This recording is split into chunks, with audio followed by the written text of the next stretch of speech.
These are 3 ways to know if you're at a really bad boxing gym. I know a lot of things have changed since the last time y'all seen me, but if y'all don't know who I am, although I am bald, I am Kodiak BND. I am an amateur boxer with over 5 fights, so I definitely have seen a thing or two. Number 1. They don't beat you enough. Now, hear me, there's a lot of layers to that, so let me break that down. If they sat there and are like, oh yeah, you're amazing, you know, you're doing so good, then you're not at the right boxing gym. The right boxing gym, every 2 seconds, even if you, every boxing coach will literally be sat there, even if you do the technique right, they will look at you and say, you're doing it wrong. Even though they know damn well you're doing it right. They just want to piss you off to the point where you got enough energy to keep doing more. It's low-key kind of toxic, but it works.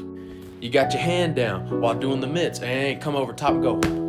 They just give you a warning, you're not at the right boxing gym. I'm just gonna go ahead and tell you that right now, but it's all out of love. Number 2, you're better than everybody else at the gym. Now I know what you initially may be thinking, oh, I'm the best one in the gym. Yeah, that must mean it's because of the gym that I'm getting better, right?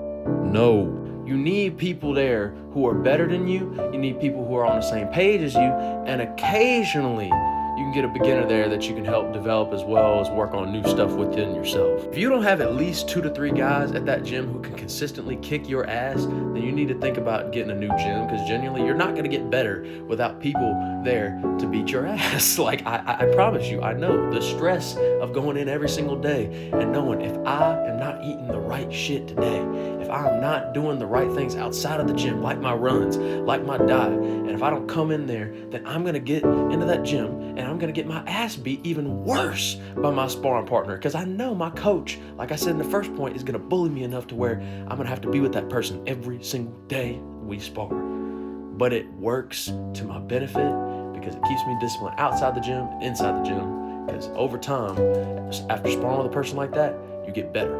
Number 3, this is the last one. If you don't have anybody there that competes, you need people there that actually compete in order for you to get the actual experience of not just the boxing fundamentals and the technique, but understanding whether it's the amateurs or the pros, how to navigate like being in the ring, how to deal with the refs, how to deal with anything like that, because like it's a whole different game in and of itself that a lot of the time they don't teach you, but other fighters by being around them can teach you. And most of the time, if you don't have a gym that is competitive, they're not training you to be in a competitive fight. They're training you just the simple bare minimum. It's like being in a gym with MMA fighters and none of them do actual MMA like competitions. They don't actually have any fights under their belt. That's not necessarily a good sign for you.